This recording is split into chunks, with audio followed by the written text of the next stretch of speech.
సమర్థ సద్గురు సాయినాథ్ మహారాజ్కి జై. సాయి భక్తులందరికీ నమస్కారం అండి. మన సాయినాథుని దయ వల్ల అందరూ సంతోషంగా ఉండాలి అని మనస్ఫూర్తిగా కోరుకుంటూ ఈ వీడియో ఆరంభిస్తున్నాను. ఇక ఈరోజుటి వీడియోలో మన కోసం మన బాబా గారు అందిస్తున్న సందేశం ఏమిటి అంటే, బిడ్డ, నీ భాగస్వామి వల్ల జరగబోయేది ఇదే. ఇది చాలా నిప్పు లాంటి నిజం. నువ్వు తెలుసుకోవాల్సిన ఒక నిజం. ఇప్పుడే ఈ సాయి తండ్రి మాటల మీద నమ్మకం అనేది ఉంటే ఖచ్చితంగా ఆఖరి వరకు విను, నీకే అర్థమవుతుంది. నీ భాగస్వామి వల్ల జరగబోయేది ఏంటి అని నువ్వు తెలుసుకొని తీరాలమ్మా అని బాబాగారు మన కోసం ఒక అద్భుతమైన సందేశం తీసుకొచ్చారండి. ఆ సందేశం ఏంటి, ఏం చెప్పబోతున్నారు అని మన సాయినాథుని మాటల్లోనే వినబోయే ముందు ఒక చిన్న రిక్వెస్ట్ ఫ్రెండ్స్.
ఇక మన బాబాగారి సందేశం విషయానికి వస్తే, బిడ్డ, జీవితం ఎలా ఉండాలి, ఏం జరుగుతుంది, ఎవరి వల్ల ఎలాంటి ఆపద రాబోతుంది, ఎలాంటి సంతోషం రాబోతుంది, నీ జీవితానికి ఎలాంటి మార్పు రాబోతుంది, అందుకు వాళ్ళు ఏం చేస్తున్నారు అని నీకు తెలియాలి.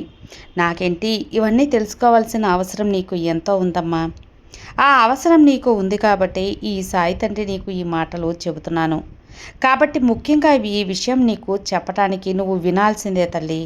నువ్వు తప్పకుండా వినితే అప్పుడే నీ జీవితం ఎలాంటి మార్పులు రాబోతున్నాయో అని అర్థమవుతుంది. నీ భాగస్వామి ద్వారా నీకు జీవితంలో సంతోషం వస్తుందా, బాధ వస్తుందా, దుఃఖం వస్తుందా, ఏం చేయబోతున్నారు, ఎలా ఉండబోతుంది, ఎలాంటి మార్పు రాబోతుంది, నీ బాబా నువ్వు ఆతృతగా ఏం చెప్పబోతున్నారని ఎదురు చూస్తున్నావు కదా. ఎంతో గందరగోళంతో కూడిన భయంతో వింటున్నావు. అలాంటి భయాలు ఏమీ అవసరం లేదు. ఏం దిగులు కూడా వద్దు. ఆనందపడాల్సిన అవసరం లేదు తల్లి. ఎందుకో తెలుసా, ఆనందపడాలి అంటే నీకు ఏం జరుగుతుంది అని తెలియాలి. బాబా, అయితే నాకు ఇప్పుడు కష్టం వస్తుందా అని వెంటనే నువ్వు దిగులు పడద్దు. నిదానంగా ఉండు. కేటాయించిన నీ జీవితం కోసం నీ సాయి ఏం చేయబోతున్నా నువ్వు విన్నప్పుడు తప్పకుండా నీకు మంచే జరుగుతుంది. అది ఏంటో చూడమ్మా. ఇప్పటి వరకు నీ భాగస్వామి ఎలా ఉన్నా సరే, ఏం చేసినా సరే, ఇక రాబోయే కాలంలో నీ భాగస్వామి ద్వారా నీకు ఎన్నో సుఖ సంతోషాలు అనే మార్పులు అనేవి వస్తాయి. నీ భాగస్వామి భర్త కావచ్చు, లేదా భర్తకు భార్య కావచ్చు, భార్యకు భర్త కావచ్చు, ఎవరైనా అవ్వచ్చు, ఎవరికైనా వర్తిస్తుంది. నీ జీవితమే ఒక కొత్తగా మారుతుంది. నువ్వు ఆనందపడేలా నువ్వు జీవించుతావు. ఖచ్చితంగా నువ్వు జీవించే తీరుతావు తల్లి. ఇంతవరకు నీ భర్త తాగుబోతు అయినా, తిరుగుబోతు అయినా, ఏ పని పోకుండా ఉన్నా, అలాగే నిన్ను ఎంతగానో మాటలతో కష్టపెట్టినా, చేతులతో బాధపడుతున్నా, ఎక్కువ అనవసరమైన మాటలతో నీ మనసు గాయపరుస్తూ ఉన్నా, ఆ బాధలు తొలగిపోతాయి. ఇక నిన్ను అర్థం చేసుకొని నీ యొక్క జీవితం అయితే మాత్రం మంచిగా ఉంటుంది, అద్భుతంగా మారబోతుంది. నిన్ను, నీ కష్టాన్ని, నీ ఓపికని, నీ యొక్క మంచితనాన్ని, అన్నిటినీ, నీ ఆప్యాయతని, నీ యొక్క బంధం విలువని తెలుసుకొని నీ భర్త మారబోతున్నారు. నిన్ను ఆప్యాయంగా చూసుకోబోతున్నారు. అది ఆడవారైనా మగవారైనా సరే తల్లి. భర్తకు భార్య ఎంతో ముఖ్యం. అలాగే భార్యకు భర్త ముఖ్యం. ఒకరినొకరు ఇద్దరు అన్యోన్యంగా ఉంటేనే కదా ఆ కుటుంబం సంతోషంగా ఉంటుంది. భర్త బాగా చూసుకోలేదని దిగులు పడాల్సిన అవసరం కూడా లేదు. అలాంటి వాళ్ళు ఎంతోమంది ఉంటారు. అలాంటి దిగుళ్ళంతా కూడా దూరం చేసుకొని ఇక నీ లైఫ్లో అద్భుతమైన జీవితం గడపబోతున్నావు. అద్భుత మార్పు, ముఖ్యంగా మీ భర్తలో ఎంతగానో మార్పు అనేది వస్తుంది. ఒకవేళ భార్య ఎంతగానో గయ్యాలి అయినా చీటికి మాటికి గొడవలు పెట్టుకుంటూ ఇంటికి వచ్చేసరికి మనశ్శాంతి లేకుండా ఎలాంటి చికాకులు ఉన్నా, చింతలు, అలాగే గొడవలు, తగాదాలు, ఇంట్లోకి రావాలంటేనే భయపడే ఒక సిచ్యువేషన్ ఉంటుంది. అలాంటి భర్తలకు కూడా చాలామంది ఉన్నారులే. అలాంటి భర్తలకు కూడా మంచి కాలం రాబోతుంది. మీ యొక్క మంచితనం, భర్త యొక్క ఆప్యాయత, భర్త యొక్క కష్టం, కుటుంబం యొక్క విలువ ఇలా ఉంటేనే అంతా మంచిగా ఆ కుటుంబం బాగుంటుంది అని తెలుసుకొని భార్య లేదా మీ భర్త, భార్యకి భర్త కూడా తప్పకుండా మారి ఇక ఆనందకరమైన జీవితం ఉంటుంది. ఇప్పటి వరకు మీ జీవితాలు ఒక లెక్క, ఇక మీద జీవితాలు ఒక లెక్క. మీ భాగస్వామి వల్ల తప్పకుండా మీకు మంచి రోజులు అనేవి వస్తాయి. అభివృద్ధి కలుగుతుంది. మీరు చేయవలసిన పనులు తప్పకుండా చేసే అడ్డంకులు ఉన్న మీ భాగస్వామి అంతులు సహాయంగా, చేయూతగా ఉంటారు బిడ్డ. అంతేకాకుండా మీ భాగస్వామి ద్వారా మీకు మంచి పేరు, విలువ, గౌరవం, ప్రేమ అన్నీ కూడా దక్కుతాయమ్మా. ఖచ్చితంగా ఇంతవరకు లేని ఆ ప్రేమను చూసి మీకు మీరే ఆశ్చర్యపోతారు. ఇంత సంతోషాన్ని ఇచ్చినా సరే మీ భర్తని మీరు ఎంతగానో అభిమానిస్తారు. మీకు గౌరవం ఇస్తున్న మీ భార్యని ఎంతో ప్రేమగా చూసుకుంటారు. ఇదే కదా జీవితం, ఇదే కదా సంతోషం. ఒక కుటుంబంలో భార్య భర్తలు భాగస్వాములు ఇద్దరూ అన్యోన్యంగా, ఆప్యాయతంగా సర్దుకొని పోతూ సమన్వయంగా ఉంటేనే ఆ కుటుంబం కలకాలం సంతోషంగా ఉంటుంది. ఎందువల్లంటే ఆ భార్యాభర్తలు బట్టే పిల్లలు ఉంటారు కాబట్టి, ఆ పిల్లల సంతోషం కూడా అందులోనే ఉంటుంది కాబట్టి, ఇక నీకు చికాకులు, చింతలు అన్నీ తొలగిపోయి నీ భాగస్వామి ఏదైతే సరే చెడు అలవాట్లో మునిగి ఉన్నారో ఆ అలవాట్ల నుంచి దూరమయ్యి తప్పకుండా మంచిగా మారుతారు. మీ యొక్క మనసు తెలుసుకుంటారు. ఆడవారైతే ఖచ్చితంగా మీ యొక్క మనస్తత్వం అనేది మార్చుకుంటారు.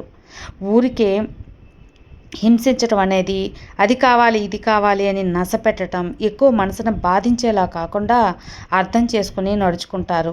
కుటుంబం విలువ తెలుసుకొని, భర్త విలువ తెలుసుకొని మెలుగుతారు. ఖచ్చితంగా ఇదే కదా మీరు కోరుకునేది, ఇదే కూడా మీకు ఉండాలి. నీ బాబా చెబుతున్నాను కదా బిడ్డ, అంతా కూడా మీరు మారేలా, మీ జీవితం చక్కగా ఉండేలా, మీ జీవితంలో మీ భాగస్వామి ద్వారా మార్పులు జరిగేలా జరుగుతుంది. ఈ సాయికి నీకు సత్యవాకు మీద నమ్మకం ఉంటే ఈ సాయి పలుకులు మీరు ఎంతగానో నమ్మకాన్ని తెచ్చిపెట్టుంటాయి. అందుకే నీ బాబా చెబుతున్నాను, శ్రద్ధగా విను. ఇక నుంచి నీ జీవితం మారుతుంది. నీ యొక్క మనస్తత్వం మార్చుకోవాలి, నీ ఆలోచన విధానాన్ని మార్చుకోవాలి తల్లి. నీ యొక్క కుటుంబం కోసం, నీ యొక్క భాగస్వామి కోసం కొన్నిసార్లు అన్నీ కూడా తీసుకోవటం కాకుండా కొన్నిటిని ఇవ్వటం నేర్చుకోవాలి. సర్దుకుపోవటం కూడా నేర్చుకోవాలి. నీ భాగస్వామి యొక్క మనస్తత్వాన్ని అర్థం చేసుకొని నడుచుకోవాలి. బిడ్డ, ఈ సమయంలో నా భాగస్వామి ఖచ్చితంగా కోపంగా ఉంటారు, ఇతనికి వచ్చిన కోపం కొంచెం కాదు అని ఉన్నప్పుడు ఇలా నడుచుకోవాలి. కోపంగా ఉంటే ఇలా మాట్లాడకూడదు. కాబట్టి అవన్నీ పక్వంగా తెలుసుకోవాలి. సమయాన్ని బట్టి అనుకూలంగా వెళ్ళాలి. కొంచెం సందర్భాన్ని బట్టి అవాయిడ్ చేస్తూ అనుకూలంగా మాట్లాడాలి. ఇలా అర్థం చేసుకుని నడుచుకున్నప్పుడు ఆ ఇంట్లో గొడవలే ఉండకుండా ప్రశాంతంగా ఉంటుంది. ఇద్దరూ అర్థం చేసుకున్నప్పుడు ఖచ్చితంగా ఆ ఇంట్లో సంతోషమే కదా ఉంటుంది. ఇదే బిడ్డ, ఇదే నువ్వు మారాల్సింది. నీ జీవితం తప్పకుండా మారుతుంది.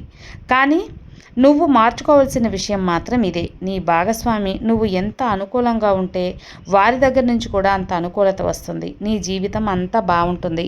అలాగే నీ భాగస్వామి యొక్క ఏ పని చేసినా సరే అందులో నీ చేయూత, నువ్వు సపోర్టుగా ఉన్నావంటే, మంచి అభివృద్ధి కలిగితే నీకు, నీ పిల్లలకే కదా మంచిది, నీ కుటుంబానికే కదా మంచి పేరు, అలాగే మంచి ఆదాయం కూడా నీ కుటుంబానికే కదా. అప్పుడు మంచి సంతోషం, ఎక్కువ డబ్బు చేరినప్పుడు కుటుంబంలో ఆనందంగా కదా ఉంటుంది. పిల్లలు అందువల్ల నీ కుటుంబాన్ని బాగుండాలి అంటే నీ చేతిలో ఉందమ్మా. నీ ఆలోచనలు బట్టే, నీ మనస్తత్వాన్ని బట్టే ఉంటుంది. నువ్వు నడుచుకోవాల్సిన విధానాన్ని మార్చుకోవాలి. నువ్వు మాట్లాడే మాటను, మాట తీరును, ఆలోచించే తీరును మార్చుకోవాలి. నువ్వు చేసే పనులను, నువ్వు ఏదైతే చేస్తున్నావో వాటన్నిటినీ సరియా అని పక్కన పెడితే ఇది అవతల వ్యక్తికి ఇబ్బంది కలుగుతుందా లేదా అనేది కూడా చూసుకోవాలి. నచ్చుతుందా లేదా అర్థం చేసుకొని సర్దుకుపోవడమే జీవితం బిడ్డ. అదే నేను చెప్పేది. అందువల్ల ఎక్కువగా గొడవలు ఇలాంటివి ఏమీ లేకుండా ఆనందమైన జీవితం గడపాలి ఈ తల్లి. ఒక్క ముఖ్యమైన విషయం, ఇప్పటి వరకు ఏదైనా సరే కోర్టు కేసులు ఇలాంటివి ఉన్నా కూడా అన్నీ కూడా తుడిచిపెట్టుకుపోయి మీరు అన్యోన్యంగా ఉంటారు. అన్యోన్యంగా మారడానికి కూడా మీ చేతుల్లోనే ఒక అవకాశం ఉంటుంది. మీరు అన్యోన్యంగా ఉంటే ఏ కోర్టులు ఏ యొక్క వ్యవస్థలు ఏం చేయలేవు కదా. తప్పకుండా మీరు మారి సంతోషంగా ఉండాలమ్మా. మీ యొక్క కోసం, గౌరవం కోసం, మీ సంతోషం కోసం, మీ జీవితం బాగుండాలి అనే విధానాన్ని కోసం ఇవన్నీ చెప్పాను. ఇక మీరు మారాలి బిడ్డ. ఈ విషయాలు తెలుసుకో. చాలామంది నాకెందుకు, నేనే గొప్ప, నేనెందుకు తగ్గాలి అనే ఒక ఈగో అనేది పక్కన పెట్టి సర్దుకుపోవడం అనే ఒక విధానాన్ని నేర్చుకున్నప్పుడు ఆ ఇల్లు సంతోషమయంగా ఉంటుంది. ఆ ఇంట్లో ఉన్న మనుషులు ఆనందంగా జీవిస్తారు. ఆ పిల్లలు ఎంతగానో ఆప్యాయతగా, ప్రేమగా, అన్యోన్యంగా ఉంటారు. వారి భవిష్యత్తు కూడా మంచిగా ఉంటుంది. మీ గురించే కాకుండా మీ కుటుంబ భవిష్యత్తు, పిల్లల భవిష్యత్తు గురించి కూడా ఆలోచించి మీరు మారాలి. మీ చేతుల్లోనే ఉందది. ఇదే తల్లి నీ బాబా ఈ సాయి పలుకుల్లో నీకు తెలియపేసింది. నీ బాబా మాట విన్నావు కదా. ఇక మార్చుకో నీ మాట తీరుని, నీ జీవితాన్ని అంతటినీ నీ చేతిలో నువ్వే మార్చుకో. ఆనందంగా ఉండు. నీ బాబా మాట నీకు ఎప్పుడు కూడా మనసులో నిలిచిపోతుంది అని నాకు తెలుసు. ఇక నీ ప్రవర్తన, ఆలోచన విధానాన్ని మార్చుకొని నీ జీవిత భాగస్వామితో సంతోషంగా, నీ కుటుంబంతో ఆనందంగా జీవించమ్మా. నీ బాబా ఆశీర్వాదం నీకు ఎల్లవేళలా ఉంటుంది. సర్వే జనా సుఖినో భవంతు. జై సాయిరామ్.